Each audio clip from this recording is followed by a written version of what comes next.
جذبہ تو ایک ہی تھا اور اس وقت جذبے بہت سچے تھے اور اس وقت لوگوں کو اس کی انڈرسٹینڈنگ بھی تھی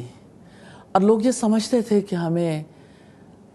اپنے نظریات کے تحفظ کے لیے، اپنے دین کے تحفظ کے لیے، اپنی نسلوں کے تحفظ کے لیے بہرحال ایک علاقہ چاہیے اور ان کے لیے اس علاقے میں وہ سب کچھ کرنا ناممکن بنا دیا گیا تھا، جس کی وجہ سے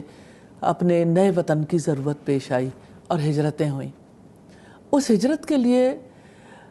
جب میں سوچتی ہوں کہ خواتین کی کیا قربانیاں تھیں، میں یہ کہتی ہوں خواتین اور مردوں کو آپ الگ کیسے کر سکتے ہیں؟ نہیں کر سکتے۔ آپ یہ کہیے کہ اس قوم کی کتنی قربانیاں تھیں، اس میں مرد، عورتیں، بچے، بزرگ بھی اور ہر عمر کے افراد شامل تھے۔ اور اگر آپ یہ دیکھیں کہ یعنی مردوں کا کام ہم دیکھیں تو مرد اگر باہر نکل کے مظاہروں میں شریک ہو رہے تھے، ریلیاں اور اسی طرح سے پروپیگیشن کر رہے تھے اپنے نئے وطن کے لیے اور اپنی آئیڈیالوجی کے لیے، تو خواتین کسی طرح پیچھے نہیں تھیں۔ گھر کا محاذ خواتین نے سنبھال رکھا تھا، لیکن وہ صرف گھر پہ نہیں تھی، وہ اپنے جیسی خواتین کو پریپیئر کر رہی تھی، اہل خاندان کو، اپنے بچوں کو، اپنے ہسبینڈز کو، اپنے یعنی اس وقت استاذہ خاتون کا رول تو بہت امپورٹنٹ تھا، جو بھی بات ہو رہی تھی کہ پینیٹریٹ کرے۔ خاتون وہ اگلی نسل تیار کر سکتی ہے، وہ جذبے ابھارنے میں بہت بڑا رول پلے کر سکتی ہے۔ بہت بڑا رول تھا کل بھی، اور آپ دیکھیں کہ پھر یعنی اندر کے محاذ کو تو اس نے سنبھالا، باہر کے محاذ پر بھی وہ موجود رہی، ہر جگہ مردوں کے ساتھ ساتھ، کہ وہ اس کے لیے سچی تھی اور ان خواتین نے آگے بڑھ کے مردوں کو بھی حوصلہ دیا، مردوں کے لیے بھی اس کام کو لے کے آگے بڑھنا آسان ہو گیا الحمدللہ۔ تو ایک یعنی مجھے ایسا فیل ہوتا ہے کہ خواتین کے پاس وقت بھی ہوتا ہے اور خواتین جو ہیں وہ جزویات تک میں جا کے چیزوں کو محسوس کر سکتی ہیں،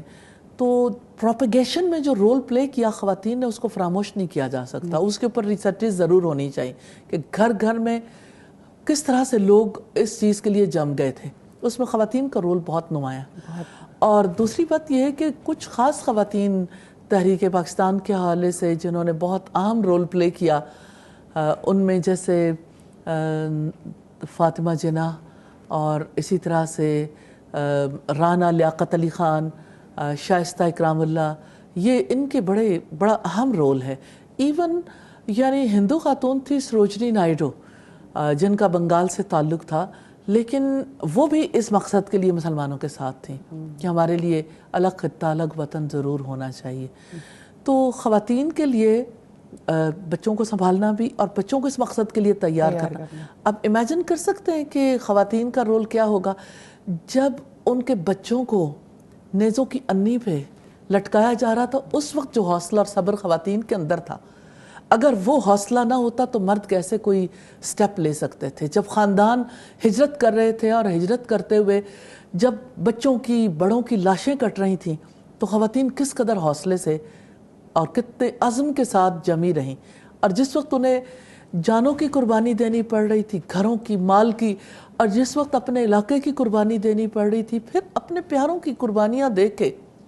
وہ انہوں نے حوصلہ نہیں ہارا، حتیٰ کہ کتنی خواتین نے اپنی عزتوں کی قربانی دی اور کتنی خواتین نے خودکشی کی۔ یعنی یہ کوئی چھوٹی بات نہیں ہے کہ آپ اسے انڈرمائن نہیں کر سکتے، یہ رول بہت نمایاں اور بہت بڑا ہے۔